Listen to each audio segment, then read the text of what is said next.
Through my years of running a business, I have received more than 1,500 five-star reviews on my products on both Etsy and my own website on Shopify. And today I thought I would share 3 ways to make sure that you are getting the best reviews as possible on your Etsy store or your own website. So everyone knows that the reviews that you get in your store kind of helps a lot of things, right? It helps you in the Etsy algorithm and it helps you with convincing new buyers to buy your product, etc.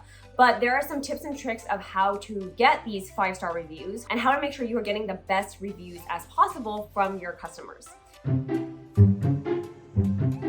So the first tip I have is to make sure you are very, very clear in your product description.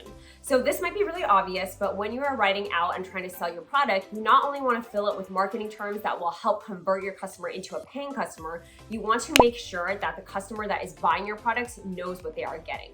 So that means that if you are creating something with a material that can be described in a specific way. If something is photographing larger than it actually looks in one of your product description pictures, I would even write that down, right? So for example, one of my new products, the embroidery on the hat was really, really small, so it kind of ran a little bit. So I had a big disclaimer in red text.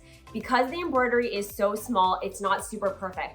But I promise when you put this hat on your child, you're not gonna notice anyways, right? So this is what I really believe, right? The embroidery was not perfect and I wanted to really emphasize that. But when I put it on my son, it's not the embroidery that I'm focusing on, it's like kind of like the big picture, right? So because I was so clear in my description of what I would kind of almost call like the imperfections of crafting, it was able to kind of communicate what my customers should expect from my product. Another tip beyond just writing the description in the text of your products is actually to create pictures that you can add to your product listing that explain further of what you're trying to explain in your text.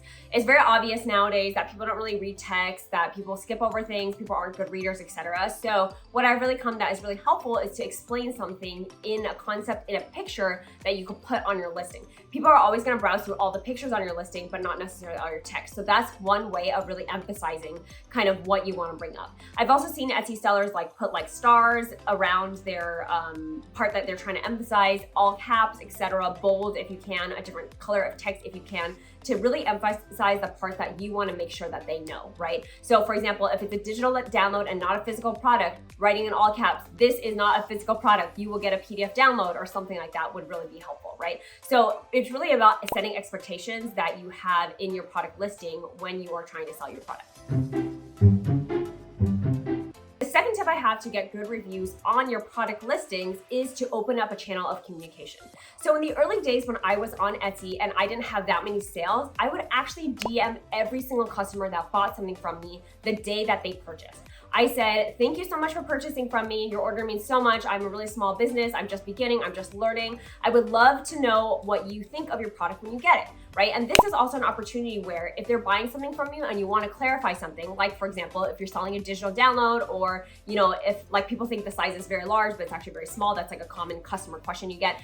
You can then say, I just want to make sure that you know that this is a digital download, that you know this is a 4-inch, I don't know, like miniature thing versus like a 12-inch thing, right? Something like that, right? Just want to make sure before I ship it, just to make sure that they are understanding what they're buying, and that kind of opens up a channel of communication, right? For them to ask you any questions, etc. That also kind of gives you a personal touch that will really translate into them leaving you a high rating. So after the customer received my product back in the early days, I would literally check, I had like a spreadsheet of all the people who were ordering, and then after I shipped it out, a week after I shipped it out, I would then message the customer again with some kind of template, right?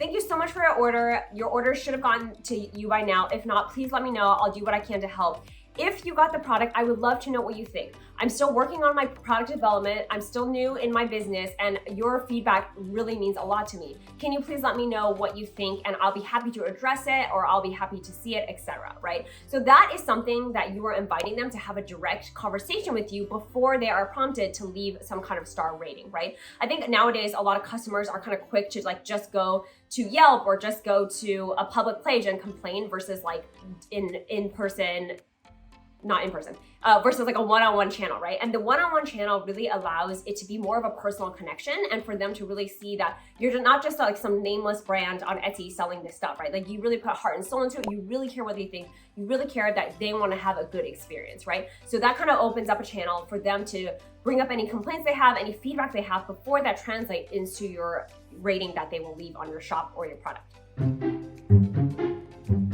My number 3 piece of advice is very simple, and it is just to ask. So similar to those channels where you are DMing them to ask them like, hey, do you have any feedback, etc. Also include in that DM, in that private message, please leave a product review to my product. It would mean so much to me. It would help me so much in my small business. Explain why you're looking for it. And I would also say something that I've found over the years that's really, really helpful is I say, please leave an honest review. I don't say things like, please leave a 5-star review, and if you have any issues, DM me privately. I ask very, very honestly, because I think that if they really think that I deserve a 1 or 2-star review, that's fine. That's what they should leave, right? Because I really value the honesty in customers that they are reviewing it in the most honest way possible, right? So I don't even ask, please leave me a 5-star review. I just say, please leave me a review. When you leave me a review, my products will go higher in the algorithm. It'll really help my small business. It'll really help other people find me and like spread what I'm doing with my products, right? So asking for that very honest and very simple plea of like, please leave a review will prompt more customers to do it. And when you prompt more customers to do it, your listings will go up an algorithm. People will see that you have this many 5-star reviews and they will be more likely to leave one, right? I think that there's like a psychology principle called like, okay, I actually don't know what it's called, so I'm not even gonna try. I was gonna say confirmation bias, but that's definitely not it. Or like the power of one person, or like, you know that psychology principle where like everyone was in an elevator and then like 4 of them were planted and they were like facing the other way. The person that went in there were like, okay, I guess I should face the other way too. That is the principle of a lot of what you're trying to convince your customers to do in public, right? If a lot of customers are leaving these 5-star reviews, your next customers will also be more convinced to leave positive reviews as well, which again, we are encouraging them to be honest. We are not trying to get them to lie, etc., right? That feedback, customer feedback is very, very valuable.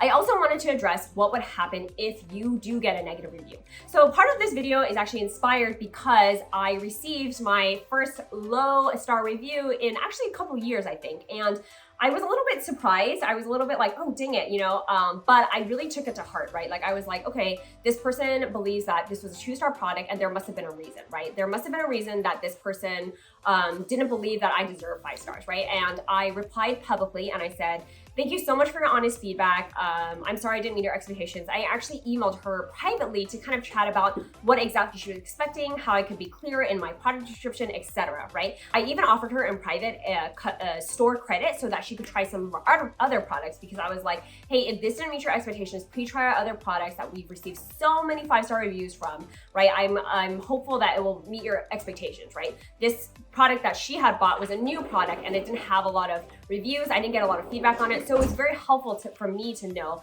that a customer did not actually think it was worth 5 stars, right? So that tells me that either I need to change the product description, I need to change the way that the product is made or something, or I need to stop selling the product altogether, right? If I get more kind of reviews in that kind of light, right? So when you get a negative review, definitely comment publicly and say, I'm so sorry, this is not the kind of experience that we want as a brand, right? Your experience is so valuable, and always say thank you for being honest. I'm gonna DM you, I'm gonna PM you privately so that we can get this sorted, right? And then you can offer them a refund, a freebie, a remake, or something like that to kind of ensure that customer service. I personally do not believe that you need to ask them to change the review. I'm currently editing my video and realizing that I didn't even talk about why I don't believe that you should ask customers to take down a lower or negative review, or hopefully you are not personally taking it down yourself. So for 2 reasons, one is customer facing and one is like inward facing, I guess. Number 1 is that it builds a level of trust with your customers. When you get a low or negative review, it kind of allows you to respond publicly, right? So that is your opportunity to really show other customers when they come onto your website what you will do if they have a bad buying experience, right? It allows you to be like, I'm gonna resolve this in the best way possible. And when other customers come, they'll be like, okay, I have more confidence buying this product because I know if I leave a negative review or if I don't have a good experience, I will have somebody promptly address it and promptly help me fix it, right? It also kind of gives a level of trust because I don't know about you, but when I go to like a restaurant or see something and it only has 5-star reviews, it kind of makes me a little suspicious, right? Is this like all bots or something, or is this person paying for Yelp to take down their negative reviews? I don't really know how that works, but it kind of like leaves me in a like, can everyone really be that happy with this brand, right? So for me, I think that it really leaves a level of trust when you see like different kind of star ratings. And again, hopefully they're all really positive, but you're always gonna get a customer or two that's not very happy. And I really do think that establishes a level of realness and trust, right? The other reason that you really should leave the reviews up is honestly, I personally believe like a business integrity.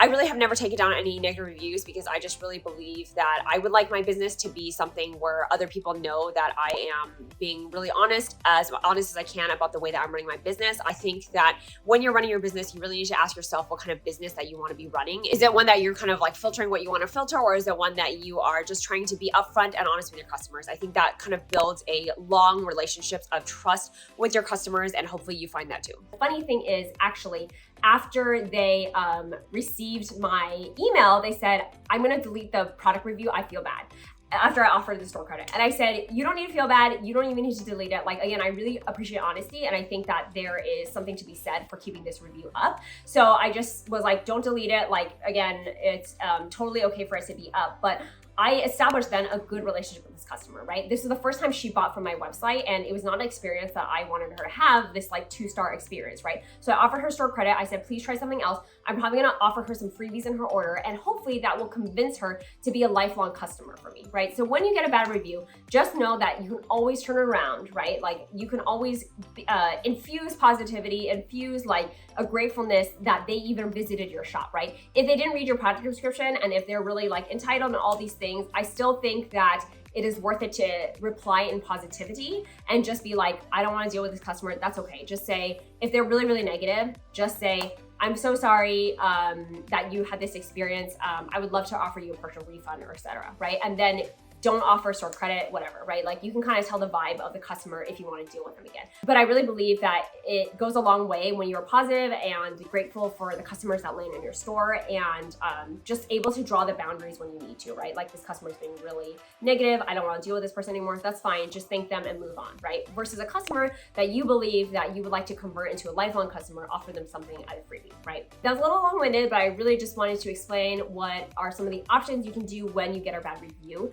Just know that the bad review is just one of hopefully many, and that you can always turn it around, right? Like don't let it get discouraged because it's one person's opinion. When you are selling your shop, hopefully you are getting more orders, and as you are asking for more and more feedback, definitely take that feedback into account, right? If you are getting a lot of negative feedback, that's not telling you something, right? From a lot of different people, right? That means that there's something that is different about your listing description that doesn't really match your product. There's something that needs to kind of change with what you're offering. But if it's just one review amongst a bunch of good reviews, don't let it get to you. Just, find out ways that you can tweak it. It might just be that one person, etc. Product reviews are definitely something that I would encourage you to really try and cultivate in your online shop or your Etsy store. After I put on product reviews in my Shopify site, I think 2 years ago, my sales really skyrocketed because people can really see that there is a level of trust with previous customers before they are buying your products. Thank you so much for watching. I hope your Etsy shop is going well. If it's kind of slow in these summer months, just know that summer months are always slow, and that's very okay. I hope you're taking the time to develop new products that will launch in the fall and spending some time with your family and friends outdoors in the sun and enjoying the long summer days. I will be back next week with another video. If you have any topic requests, please let me know.